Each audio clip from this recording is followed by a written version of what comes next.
Hi everyone, I'm Sonia Choquette. Welcome to my channel.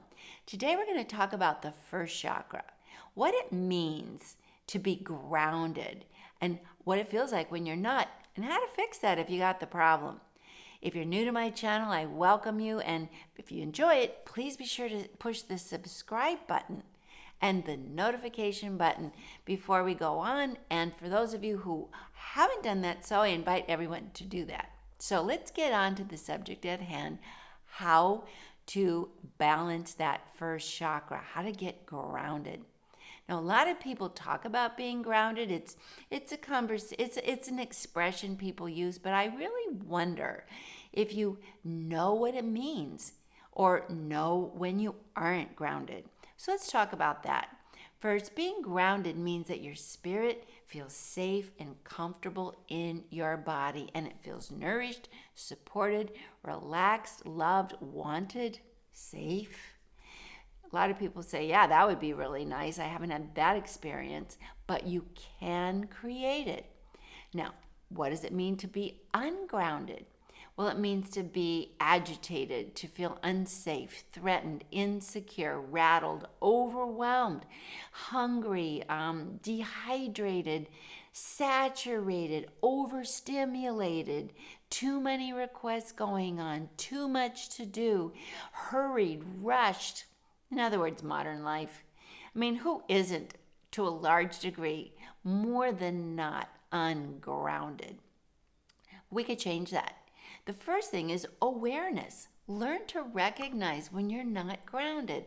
If you're not grounded, when you have these symptoms and you find yourself irritable, reactive, or exhausted, just exhausted, like I just want to go to sleep, that is a clear indication that you're not grounded, and it's really important to pause, be aware, and reconnect. First to your body. So the very first thing to do to get grounded, believe it or not, is to breathe. Because what happens is when we get into that fight, flight mode, we're going too fast, we only breathe this far, kind of up here in our upper chest. And that puts your body into anxiety mode, which is always ungrounded. So, and you know what? It helps to let out a lot of sound. Imagine that you're going down a slide, that's grounding. Then check in with your physical body, because your physical body is a big part of whether or not you're grounded. If you're neglecting your physical body, then it is going to get ungrounded, because it is actually the container for your spirit, and it has certain needs that are not negotiable to feel good and to operate at a high level. The first is breath. The second is water. Most of us get super ungrounded because we are dehydrated. We're drinking coffee and teas and Gatorades or Red Bulls or whatever, and that isn't grounding. Water is grounding, and not even cold water. We need room temperature water that our body can absorb a lot more. So, when you're not feeling good, take that breath, have some water. You also might need to just stop doing whatever you're doing. Sit down. Like, go to the ground, sit in a chair, put your feet on the floor, and just drop the shoulders, open up the chest, drop into the belly. Bring your spirit back into your body. And then check, am I hungry? A lot of us get really ungrounded because we eat too much sugar, too many carbs, it burns off fast, or we don't eat enough, or we eat the wrong thing. And our bodies are just working on empty. So that's another thing. Am I hungry? And if you are, before you go eat a big sugary roll, eat some nuts. Like, grounding is, we need protein. We need nuts, or eat an egg, something that can give you some actual energy. A protein bar if it doesn't have too much sugar in it. Piece of cheese and an apple. Something that can balance your sugar and bring the protein, can kind of calm the nervous system. Because ungrounded is just like an electrical wire. If it's not grounded, it's going to start sparking and could set off some fires. And the fires of being ungrounded are drama. So we don't want that. And besides, if you ever find yourself getting into drama, that is ungrounded for sure. And if someone else is in drama, they're ungrounded. So you can apply these same recommendations to them. The first thing to do is to say, have a seat. Take a breath. Come on, settle down. Take a breath. Have a seat. Let me get you a glass of water. Those simple things will start to quiet that nervous system. And then the next thing you might want to look at is, okay, my nervous system's overloaded. I am not feeling safe in my body. There is too much coming in and not enough energy going out. So you may want to ask yourself, am I being overstimulated? Maybe you need to get away from others for a minute. That's why we have drama fits. We throw a baby temper tantrum and then everyone runs away because what we really needed was just to be alone. So spare your nervous system the tantrum and the embarrassment, because then you have to clean that mess up. Just say, I need a minute. Can I have a minute alone? Just recognize that that's what you need to be grounded. Just a minute, some quiet, some breath. Stop moving. Sit on the ground if you can. Actually, sit on the floor. Quiet. Close your eyes, because we get overstimulation through our eyes and our ears. Stop the noise. Close your eyes. Allows you to get reconnected to your body, reset, and then you can start choosing to cut yourself off from the overstimulating energies that are coming in. Usually we get caught off guard when we get ungrounded. There's just so much happening and we feel like we have to respond to all of it in order to be safe. Well, A for effort, that's super good thought of yours, but you know what? You don't have to respond to everything, nor can you. So the next thing you need to do is know what does take care of you, so you don't get ungrounded in the first place. Do you need more water? Do you need more sleep? That's another huge problem when it comes to being grounded. You're not getting enough quiet. A lot of people have some sleep issues right now, so let's not go down that rabbit hole exactly, but do you know that you can still rest? So if you at least go to bed and unplug and put the phone away and don't be overstimulated and focus on your breathing, a hand on the heart, one on the belly, in, out like you're blowing out candles, 10, 20 of those slow breaths will also ground you. One of the biggest things that causes us to feel ungrounded is that we are around unsafe conditions.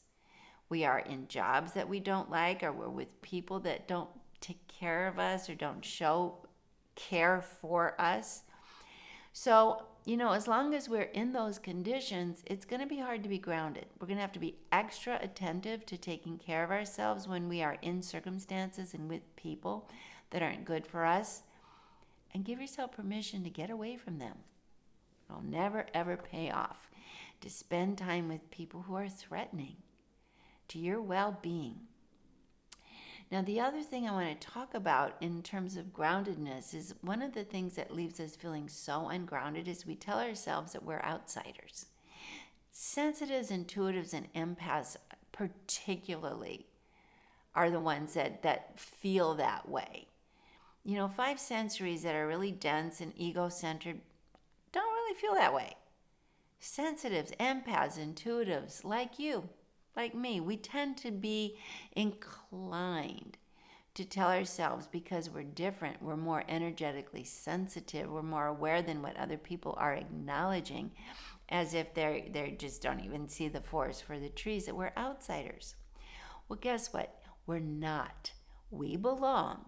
We are not outsiders, but we are picking up more than most people are aware of. And it's not their fault. An AM radio is not a satellite.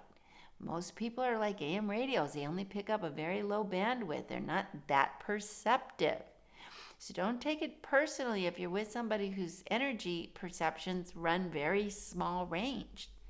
You belong, but also don't internalize someone else's limitations as not including you.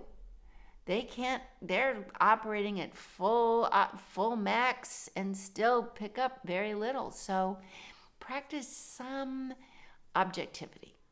Just, I belong, but I'm the satellite dish in the and around a bunch of AM radios. It's okay. They need me. I can see and sense and pick up things they're missing, but they can't necessarily relate to me. So not belonging is different than not relating. If someone's limited, they're limited. They can't relate if they are limited. So what you need to tell yourself is they're limited. I'm not going to take it personally.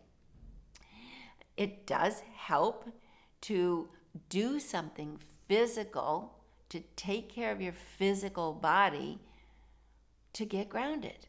First, sit down. Next, drink water, eat some nuts, have a breath.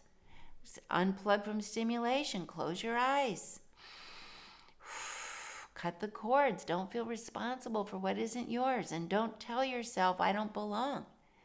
I belong. I just can't relate. They can't relate to me, and so that's unfortunate. But I'm not going to suffer for it. I'm going to be realistic. They can't relate. I'm not going to look to them to relate because they're limited.